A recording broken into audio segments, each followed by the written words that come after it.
Hey everyone, Natred here, back doing another Natred review.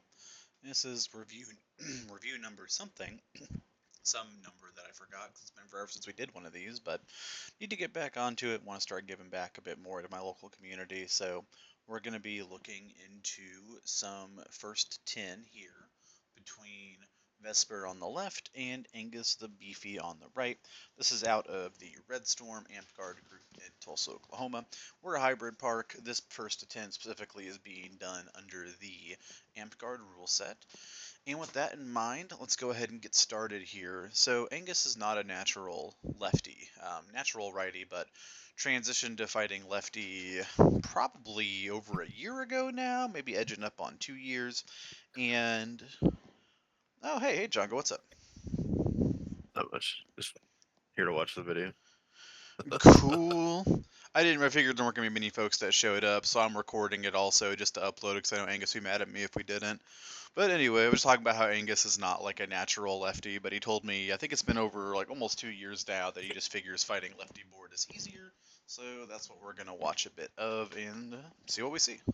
He did send me some notes to review about this. Let me see if I can find them here. He sent me like a wall of text on it. Let's see.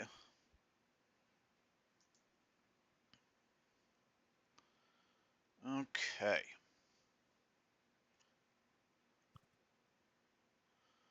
So we're going to try to cliff note this as much as possible.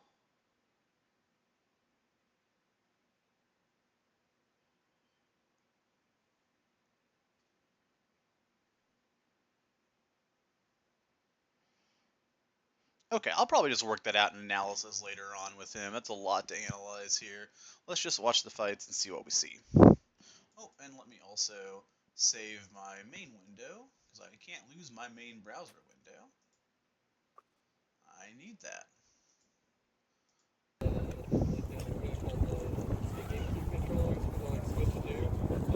That wind tear is intense.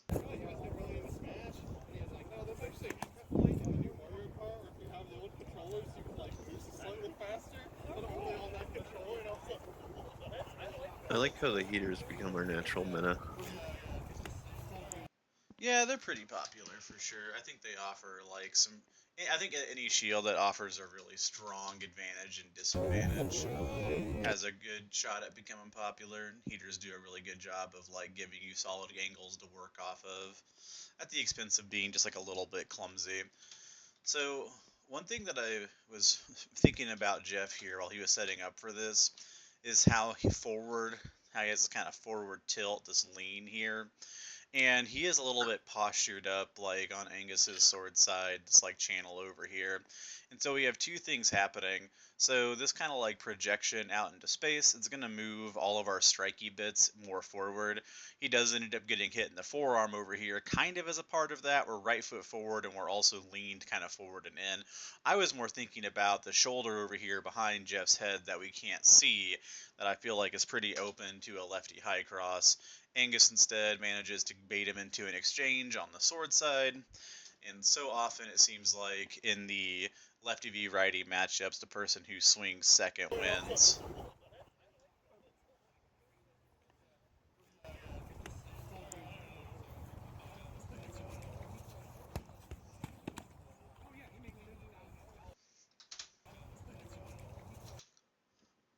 So I wonder what Angus is trying to bait with this, because like I do kind of similar movements sometimes, and I do it against right-handed fighters, because the goal is to like get them to maybe either swing for my shield shoulder or like think that I'm getting ready to high cross them or something. But his hand isn't up above his head, doesn't look like he's about to high cross him, like he's literally trapped behind his shield from being able to throw anything. And like we definitely see the intent here. Like the intent is to set up this shot. And so I'm wondering, like, if we put this all together as a single contiguous piece, like, is this designed to drag Jeff's guard over? So this hits, and if the answer to that is yes, we have to ask the question, does this movement at all, like, threaten Jeff? is this threatening? Like, the footwork is kind of threatening, and I think that's mostly what Jeff responds to here, but there's no shield movement whatsoever. And instead of, like, getting a good clean read and bailing out of it, Angus just tries to throw power into it anyways. Yeah. Still manages to pick up the W, catching Jeff going around the side.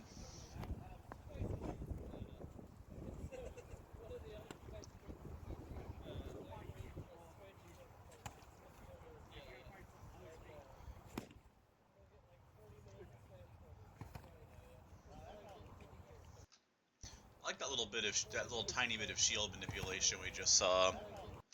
Again, this is stuff that I see normally done, like in the righty v righty matchup, because like your shield just kind of gets in the way of yourself here. It comes in close though. I guess if you had somebody really scared about blocking their sword side, that fake might work better. Yeah. I feel like we just see Angus working way too hard. And he talks about how he has a hard time being patient. This is a situation where I feel like we see that impatience come through. Like, there's no need to be this active. There's no need to push the tempo whatsoever. You're not in danger at all.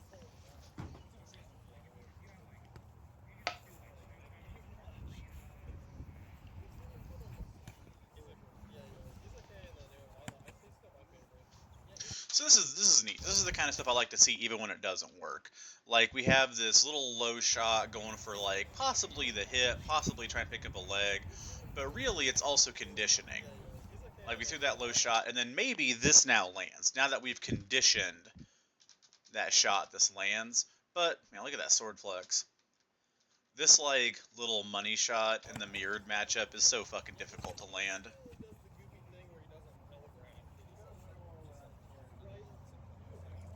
I like how Jeff is being super patient. He's fighting Angus at the same pace, whether or not he has a board up or just single blue.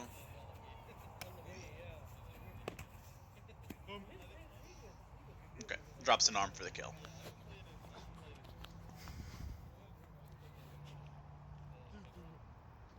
Looks like 2-all. This video is 10 ass minutes long, so I assume these guys are going to go close to the distance.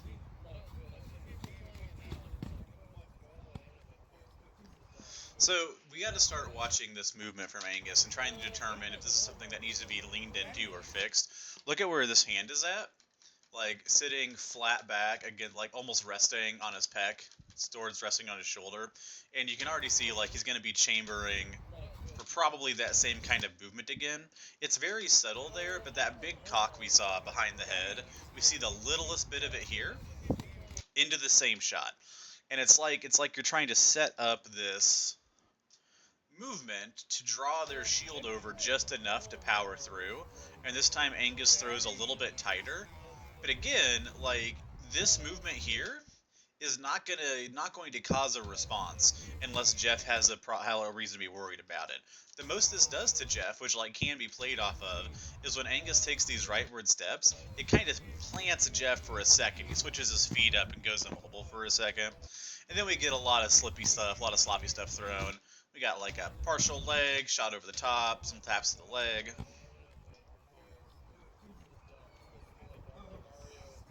See how they call it out.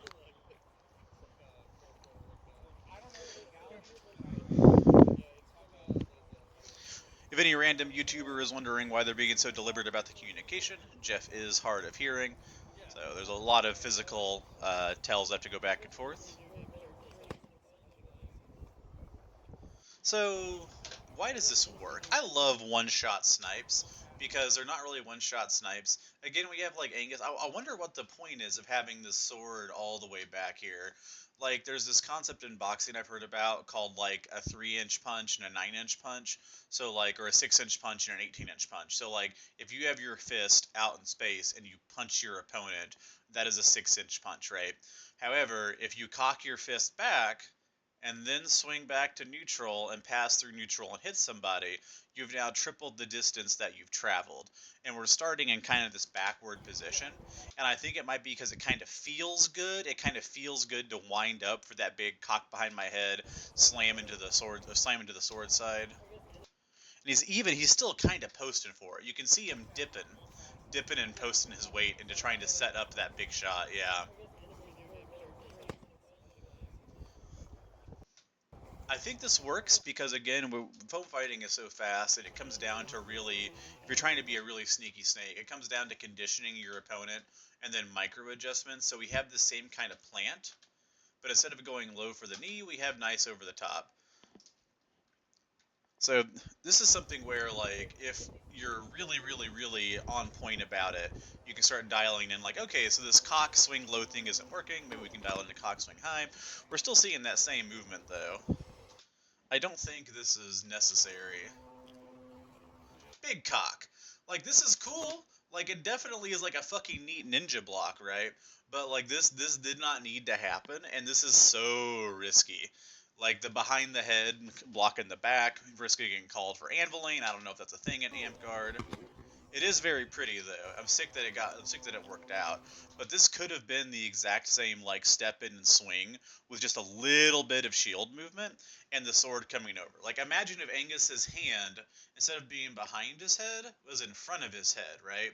Like you see Bell out of Belagar through that very often, where he'll have his shield kind of low and his sword out and horizontal, and it's exactly to block these kinds of shots. So instead of waiting to block over here, you're interrupting out in space, and your hand is out in space to swing back immediately. We get this sick ass pose out of the deal at least, and then bam, there is the big power shot we've been trying to throw. But we came very close to eating a back shot. We came very close to eating a arm shot into a leg and getting two-pieced. I think that if Angus wants to do that kind of movement, this like stack hard right, spring left type thing, just start out trying to land lefty high crosses in front of your face before trying to do anything too crazy. I like using the big pointed shield aggressively.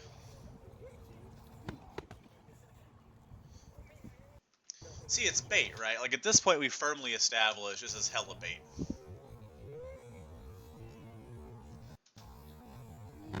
Like all Jeff has to do to really beat this is not swing for it or time it. That time it didn't work out so well.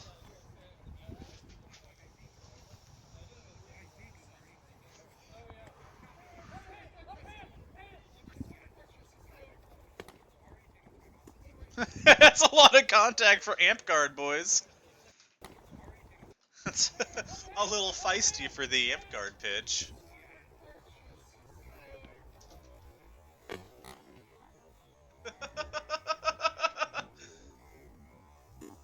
What edition of Amp Guard allows this?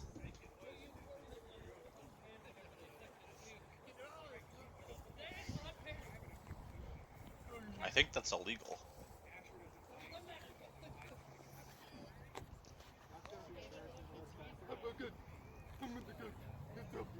Yeah, you can't do that, Jeff.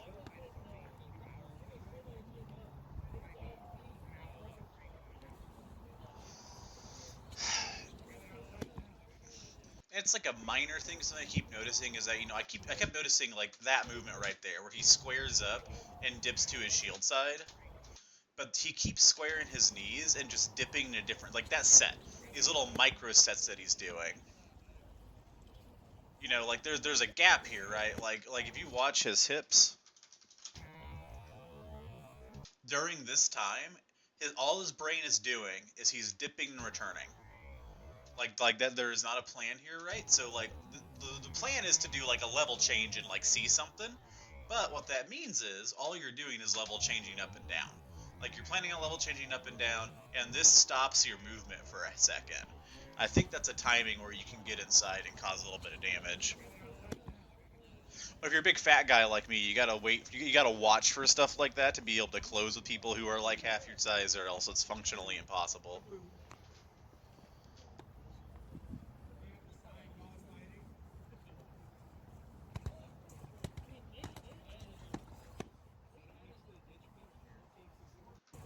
A couple of legs there. I like Jeff's posture here, especially because we're fighting Amp Guard and the shot calibration is a lot lower. Like this is pretty good form. He keeps his hand out in space, throws, and this is like kind of the essence of like block striking and function. If you're doing it right, like if your hand's in the right spot, you don't got to do a lot of crazy blocks. This is great projection, great positioning. Jeff kind of, like, he may not be thinking this right now, but hopefully his body understands that, like, we are just fighting over the sword side. It's going to be hard for Angus to quickly transition back over. Manages to run him down. A glimpse of Murdoch and Toki in the background. Fell wizards.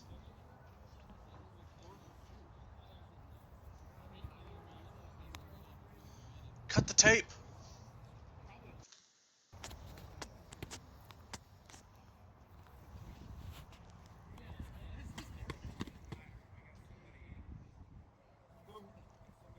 I think we have Jeff starting to lean into, like, maybe I could just blitz Angus down.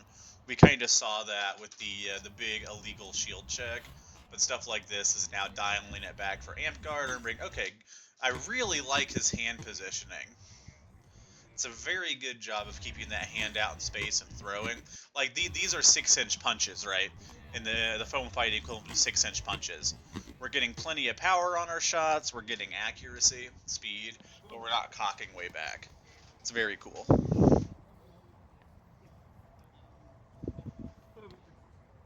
Calling it a Simo on that, okay. Not really watching this so much to figure out who's winning or in the lead, watching this to try to find patterns.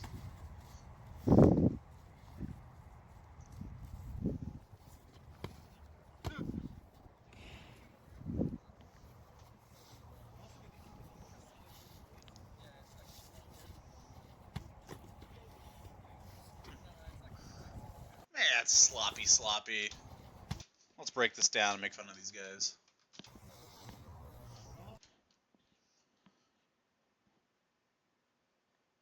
Let's look at this in a little bit of slow-mo. So we have Jeff kind of forgetting again that we're playing a low-contact game and just saying, fuck it, we ball. Because of that, we kind of catch Angus's shot short here. Close inside of it, basically eat handle on the shoulder into a back shot up to neck with some tippy taps over the top. That's something that I think in Dag Bell, higher calibration, you could feasibly call maybe a little bit sketchy to take. But with stop, pop, and deflect, it's a little bit different. Ooh, that was very quick. Ooh.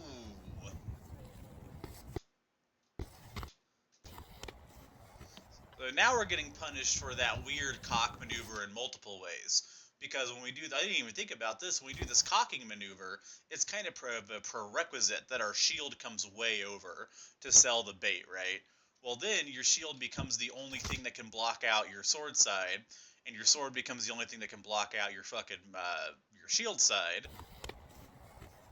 Ooh, that's neat. I think if Jeff was, like, operating at 9,000 IQ 4D Mega Chess, I would try to immediately run that back and see if it works again.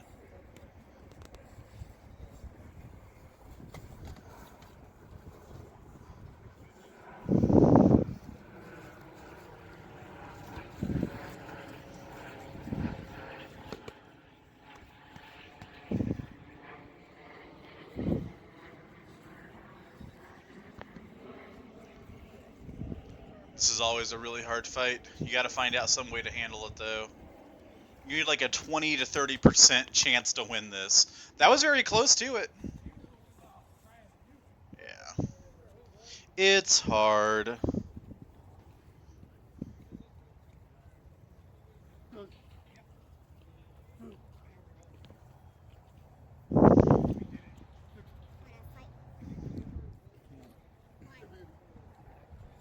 To record this.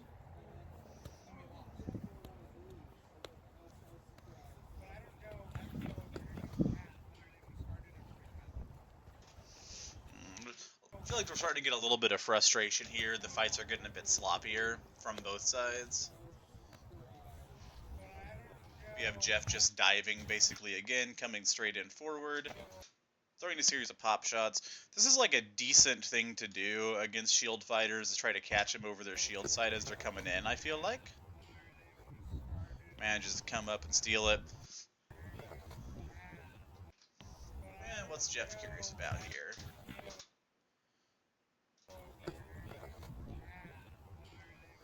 Yeah, it looks like we might have lost Jeff's shield arm, and it gets complicated past that.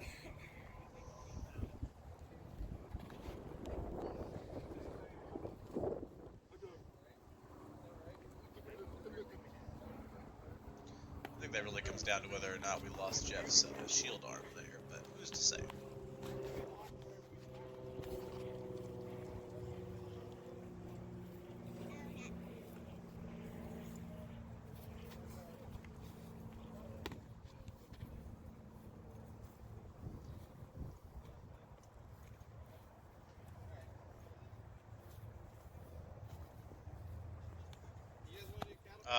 Yep.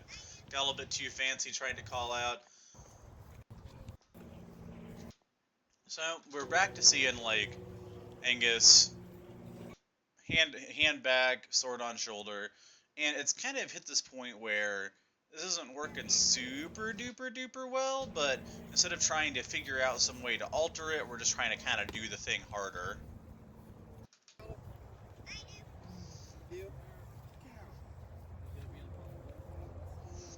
I think we've seen Jeff go through a little bit more iteration here, trying out different looks than we've seen from Angus so far. This kind of poppy stuff I like. Like, you know, Jeff does a thing, he extends for a second, Angus moves out of the way with his feet. Probably a little bit of an overreaction, probably didn't need to move this much, but that little quick strike back. See where Angus's hand is now? Like, this is a little bit far extended. That's pretty good. Pat. Brings his hand back into space. Good, good.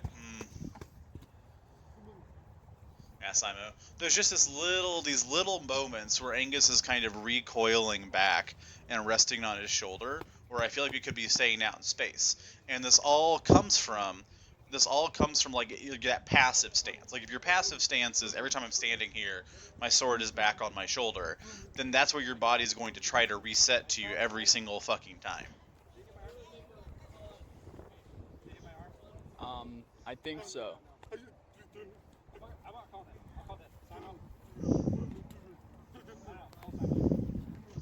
We'll make a call for these guys because we're really smart and we have slow-mo. Oh my god, it's so nasty.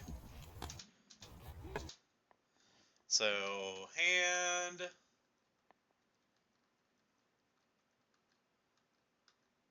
Possibly Angus's leg.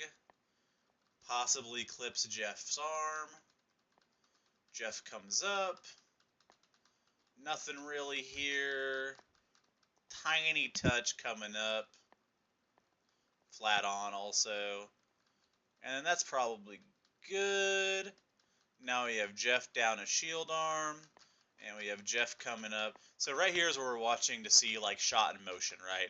Both these fellows are now down a limb at this point.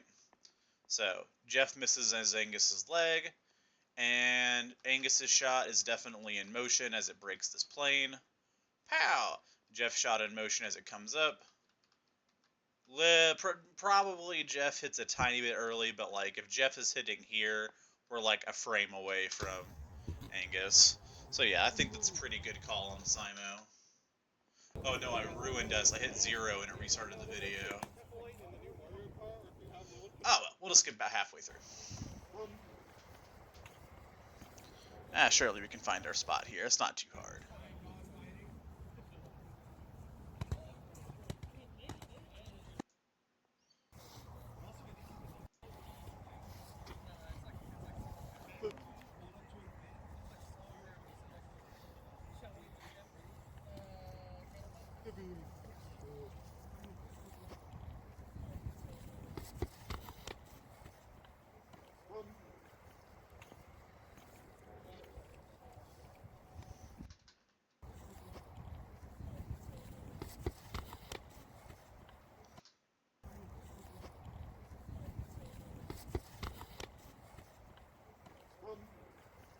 I think we've already seen this bit. Let's just skip ahead a little while.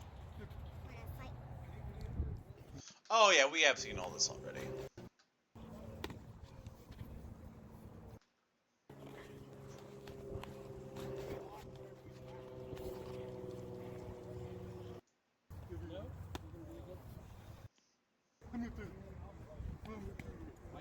There we go. Now we're back to where we were at.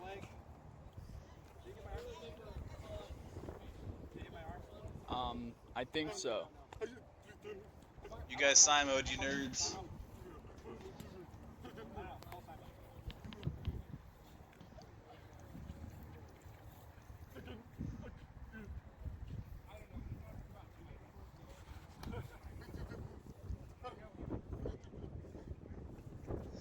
I'll watch it for you, Jeff, I promise.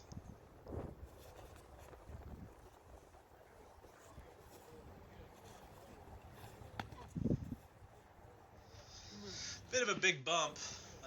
Again, we have like that kind of that squat, that plant, that lean forward from Angus. This time it pays off because he waits for Jeff to get nice close on the way in. Lands that 6 shot. Jeff says, fuck the amp guard contact rules, put my shield in your chest.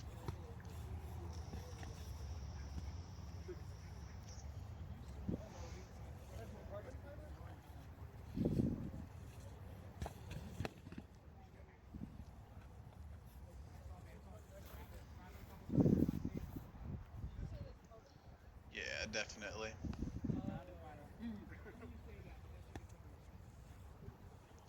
I wonder if Jeff's going to continue to be so aggressive.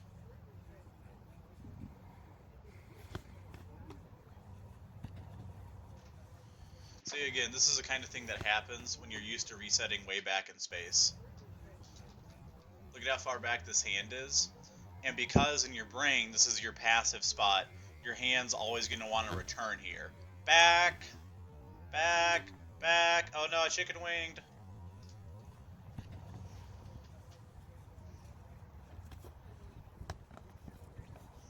Yep, Angus getting a little bit tired at this point. It's hard to fight out those down and arm blue V board fights after a while.